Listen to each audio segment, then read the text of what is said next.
कितले जरा बोला. कुठे गेली होतीस?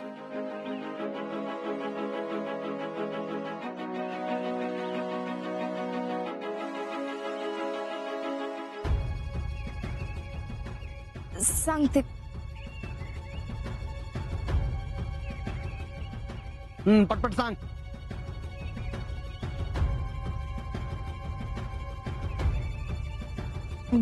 जीतू काका,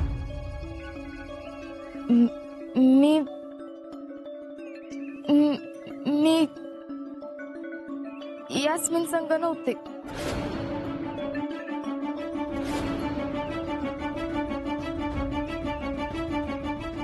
मी ते सकाळी.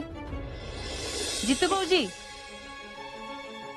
ती कुठं होती आणि काय करती हे तुम्हाला नसेल, पण मला सगळं माहित आहे.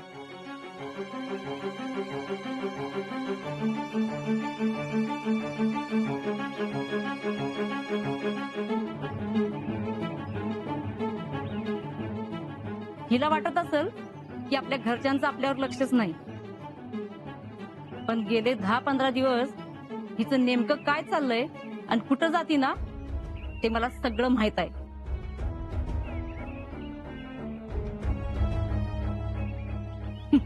या पोरांना वाटतंय का आपल्या आई बाबांना काय कळतच नाही, पण डोळं मिटून दूध पिणाऱ्या मांजराला बी असंच वाटत असतंय की कोण बघत नाही म्हणून. अहो पण बाकी सगळ्या दुनियेला दिसतंय की. वहिनी, पण तुम्हीच सांगा, यास्मिन बरोबर नव्हती तर ही कुठं होती?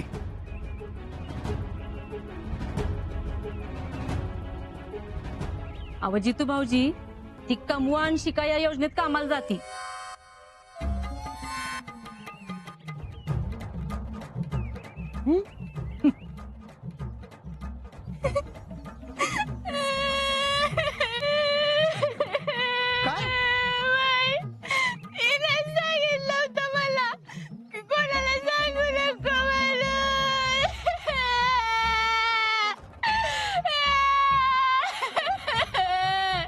ती बँकेची माणसं घरी आली ना, मग हिला वाटलं की आपल्या शिक्षणाचं भर घरच्यांवर नको, म्हणूनच ती कामाला जाती. वय ना शिकले. वय.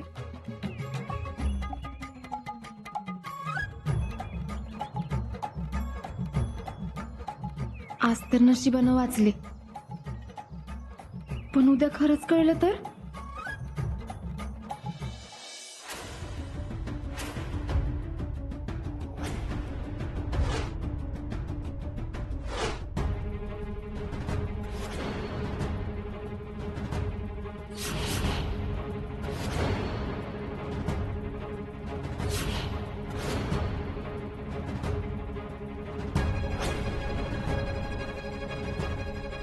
सगळे ह्याच्यामुळेच होतंय. अहो भैया, रागावरा, एवढं नका चिडू भैया. तुमची ही अवस्था नाही बघवत आम्हाला भैया.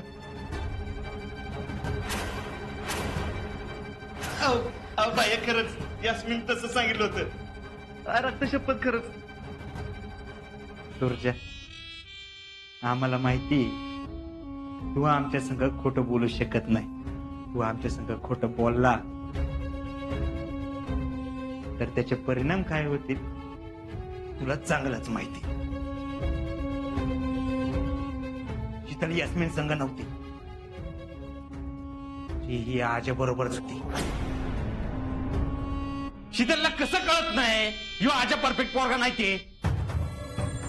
He is a bad boy. Bad boy, bad boy, bad boy, bad bad boy, bad boy आजा.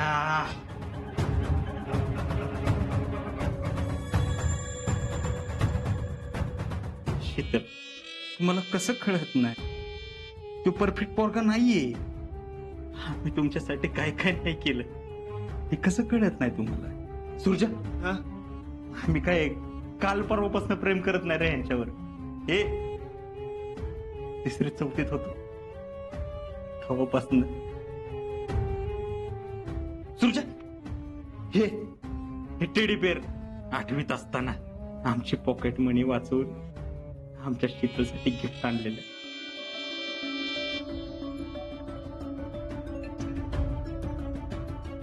हे बघ, हे ग्रीटिंग कार्ड 10वीत असताना तिला द्यायला आणलं तर नाही देऊ शकलो.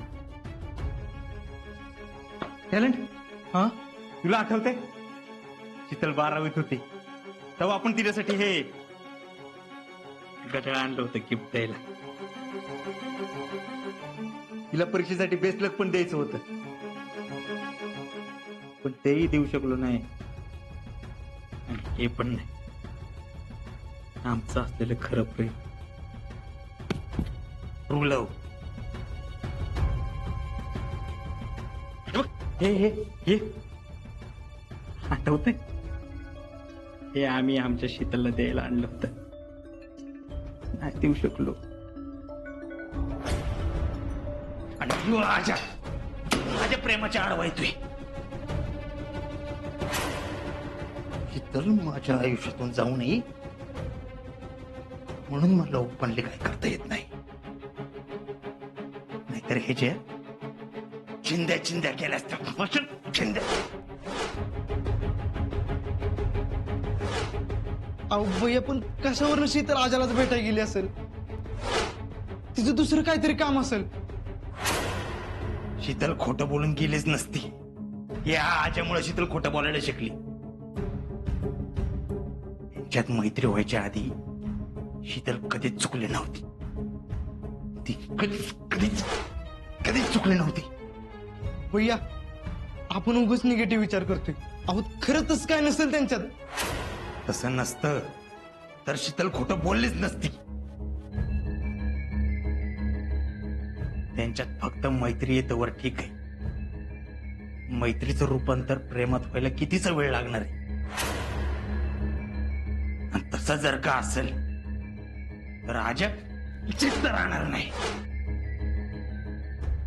टॅलेंट, हा? आमच्या आयुष्यात एकच स्वप्न आहे, शीतल. आणि ते स्वप्न जर का पूर्ण करता येत नसेल तर काय अर्थ आहे आमच्या जिंदगीला? या स्वप्नाच्या जो कोण मध्ये आडवा येईल त्याला इंडियन जगायचा हक्क नाही. त्याचा असंच तुकडं तुकडं करीन, तुकडं तुकडं करीन. शांत व्हा भैया. अहो बाहेर बँकेची माणसं आलेत. हे त्यांना सांग मी इथं नाही म्हणून. अहो असं काय करताय? आपणच बोलवलंय त्यांना.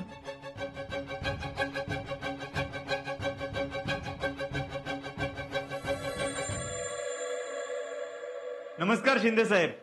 नमस्कार. सॉरी बर का, माझ्यामुळे तुम्हाला वाट बघायला लागली. बसा, बोला काय काम काढले? यास्मिन, अगं थांब की. यास्मिन, अजिबात बोलू नको माझ्यावर तू. अगं सॉरी ना, प्लीज. ते बघ, शांत होतो आधी. काय नाही झालं. वय वय, काय नाही झालं.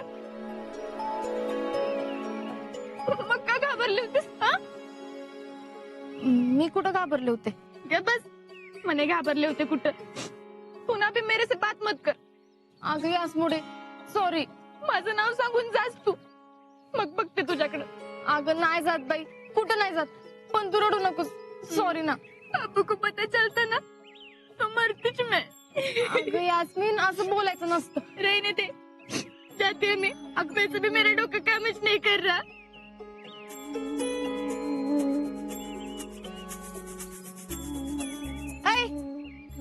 तुला काय झालं आता? मला जरा तरी अक्कल आहे का ग? का? काय झालं? काय व्हायचं राहिले? हा, काय व्हायचं राहिले? आणि ती आसमीवर काय चिडतेस? काय चुकलं तिचं? तुमच्या दोघांमुळे आमच्या सगळ्यांची वाट लागली असती. पण आम्ही काय मुद्दाम करतोय व्हय? तू मुद्दाम नाही केलंस, पण तो शाना इकडे फोकेदार मारा सुटला होता की. पण आमच्या दोघांचं प्रेम एकमेकांवर, आणि कळलं तर कळलं शीतलीच्या घरच्यांना. मी सांगल माझं तुमच्या पुरींवर प्रेम आहे. आहेच की त्याचं माझ्यावर प्रेम. हाय की, मी म्हणतो उलट लय आहे. हे बघ, आजा कुणाला घाबरतोय का? नाही ना. याला म्हणते डेअरिंग. कसला आलंय डेअरी. जेव्हा यास्मिनने त्याला कॉल केला ना, की शीतलच्या घरच्यांना बहुतेक तुमचं कळलंय. पुंग्या टाईट झालते त्याच्या. सुधरत नव्हतं त्याला काय. आम्हाला बी सुधरत नव्हतं काय. वर म्हणतो काय माहितीये का, उगाच नका भेटायला गेलो.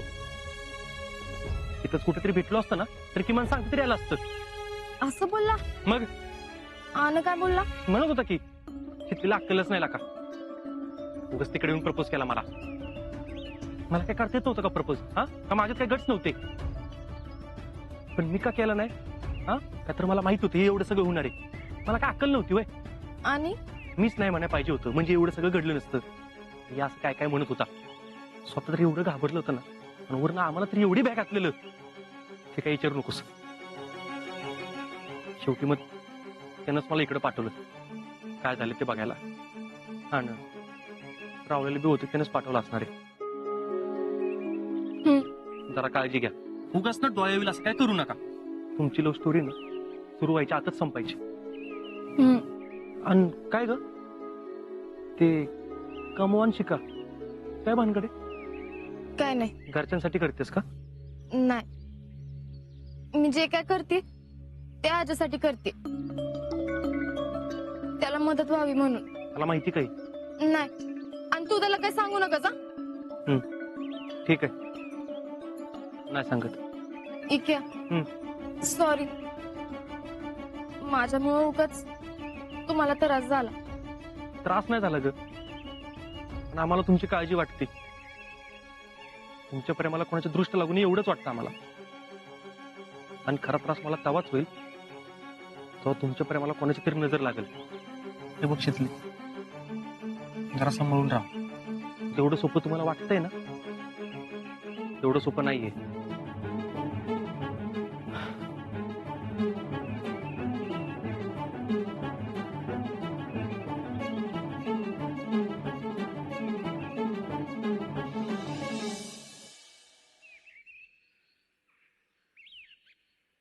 पुष्पा, अगो काय कुठं पत्ता आहे तुझा? हाय घेतच काम चालल्यात जरा फेडरेशनची. काय होय, अजून काय असणार? त्या फेडरेशनची अध्यक्ष झाल्यापासून लईच कामात गुंतवून घेतलंयस. येत नाहीस, जात नाहीस, आणि दुकानात बिजायडीलाच पाठवतीस. आता काय करणार ना, अव ती पदच तसं आहे. आणि कसं आहे, जबाबदार माणसालाच मिळतं बरं का असलं पद. ते बी खरंच आहे म्हणा. बाकी आणि काय म्हणतीस? काय नाही, चाललंय आपलं काम, एक काम. तू नुसती फेडरेशनचीच कामं बघ. आमच्या शिकलीसाठी पोरगा बघणार होतीस, ते विसरलीच वाटतं. पण आता तुमच्या मनासारखं पोरगा भेटायला पाहिजे ना, आणि तुमच्या अपेक्षा काही साध्या आहेत वै तवा. मग 40 पिढ्यानंतर मुलगी झाली म्हणल्यावर घरातल्या प्रत्येकाला बी वाटणारच की जावई बी कसा लाखात एक पाहिजे. अहो मिळायला काय, आपण लाखात नाही खुडकून काढू. पण तुमचंच लय चाललंय चिवडून चिवडून खाल्ल्यागत. आता कुणाच्यात काय ना काही तर कमी असणारच की. समजच कसं तुमच्या मनासारखं होणार.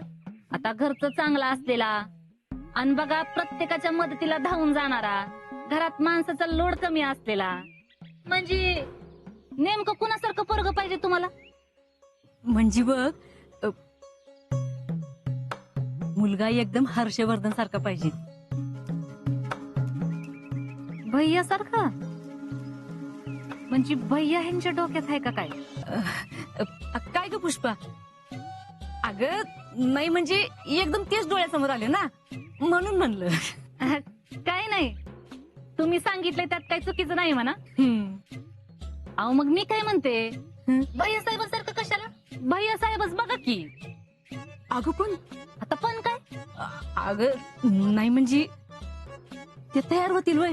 आता आपण विचारून बघायचं. आणि मी काय म्हणते, आधीच कशाला आपण नकार घंटा वाजवत बसायची? अगं तसं नाही, पण त्या भैया साहेबांच्या आई कशा आहेत माहिती ना तुला? एकदम खानदानी, जेवढ्याच तेवढं बोलणाऱ्या, आणि 4 चौघात आली तरी एक चकार शब्द बी बोलत नाहीत कुणाशी. आणि त्यांचा दरारा बी केवढा मोठा आहे माहितीये ना. आणि मग एवढं सगळं असल्यावर चांगलं त्यांना सून बी तशीच पाहिजे असणार ना, म्हणून म्हणलं. अहो होय, पण आपण विचारून बघायचं ना. त्यांच्या मनात असलं तर वय म्हणत्याल, नसलं तर नाही म्हणत्याल. पण समजा जर त्यांना पसंत पडलंच, तशी हायच म्हणा आपली शीतल पसंत पडण्यासारखी. पसंत पडलंच तर सोन्याहून पिवळं की. तू म्हणतीस ते बरोबर आहे, बोलून बघायला काय हरकत नाही. आता मी बी देवाकडे हात जोडते आणि म्हणते लवकर जुळू दे, लागतेच आता कामाला. अगं नाही नाही, म्हणजे एवढी पण घाई करू नकोस. म्हणजे कसं, तू जरा त्यांचा अंदाज घे. हा, आणि तुला सवड असेल ते मग बघ. बरं तसं म्हणताय होय. किराणा घ्यायचा होता एवढा. बर आपण बोलू ते. आप्पा ओ आप्पा, भैया संघ जर शितलीचं लगीन होणारच असेल तर ते आपल्यामुळं झालं असं दाखवायला पाहिजे. म्हणजे त्या भैयाला माझ्या मिंद्यात ठेवता येईल.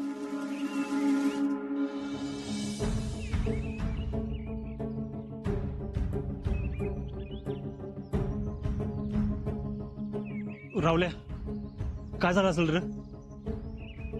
नसतं काय झालं, मी जरा थांबलो असतो तर काय तर केलं असतं. तू इकडे गेलाय, तू बी तिकडचा झालाय. फोन करतो का त्याला? ए नको बाबा, त्या जितो कळलं ना माझा फोन आहे. तू एकाला तिथनं आणत आणल नको. मीच थांबायला पाहिजे होतो तिथं. मी जातो. कुठं? जातो कुठं तरी. येतो थांबलो ना उगाच काहीतरी राडावायचा.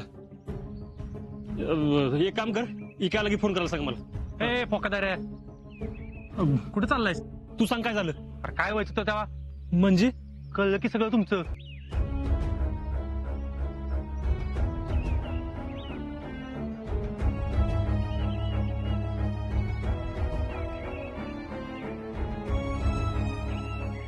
मग मग काय, शितलीला घरात बंद केले माहितीये का? नाना आले का नाही? सगळे मिळून तुमच्या घराकडे येणार आहेत. शपथ, आता काय करायचं? इक्या शितलीला मारलं नाही ना? नाही मारलं बिरलं नाही. नशीब. आज्या आता काय करणार? गाव सोडून जाणार होय? हे शितलीला काय एकटं सोडून जाऊ का मी? मगाशी तर लय काय काय बोलत होतास. उगाच हो म्हणलो आणि काय काय काय काय. हा ते टेन्शनच्या भरात बोललो होतो, पण इतकं नव्हतं कळायला पाहिजे रे. आता कळलंय ना, कळू दे. काय व्हायचंय ते होऊ दे. तुमच्या घरचे जर लग्नाला तयारच नाही झाले तर सगळ्यांच्या समोरनं शितलीला घेऊन जाणार. हा खरं सांगू का, मला ना सगळ्यांच्या परवानगीनं शितली संग लग्न करायचंय, म्हणून जरा घाबरायचं आलोय. पण जे काय होईल त्याला कधी ना कधी तोंड द्यावं लागणारच आहे. असं घाबरून थोडी चालतं फौजीला. एक काम करतो, घरी जातो. शितलीच्या घरचे कवा बी येतील आमच्या घरी. हा काम कोण नाही येणार घरी? म्हणजे अरे तुमचं काय बी कळलं नाही घरी काय? होय. अरे शितलीचं एक जुनं कसलं तरी लेटर आलं कॉलेजचं, नेमकं ते आत्ता आलं चुकून. त्याच्यावर घरच्याने सगळा तमाशा केला होता, पण नंतर कळलं सगळ्यांना ते जुनं पत्र आहे. झाले सगळे शांत. असं तोय.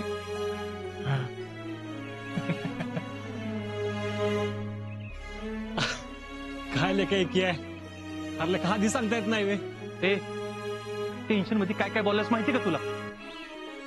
मी मग विचार केला की अशा पोरासंग शितलीचं लग्न होऊच कसं शकतं? तू असं पळून जायच्या गोष्टी करतोय. आणि काय मी बी तुला ओळखतोयच की असं शितलीला मधनं सोडून जाणार नाही. पण म्हणलं तुझं काय मत आहे ना ते जरा बघावंच. ठीक यार, मला बाकी कसलं टेन्शन नाही. कोण उगाच मॅटर झाला, केस बीस झाली ना, ट्रेनिंगच्या मध्ये यायला नको रे. आणि आपण एकदा ट्रेनिंगला गेल्यावर शितलीला काय त्रास व्हायला नको. हा खरंच काय झालं नाही ना रे? नाही झालं. नशीब काय प्रॉब्लेम झाला नाही.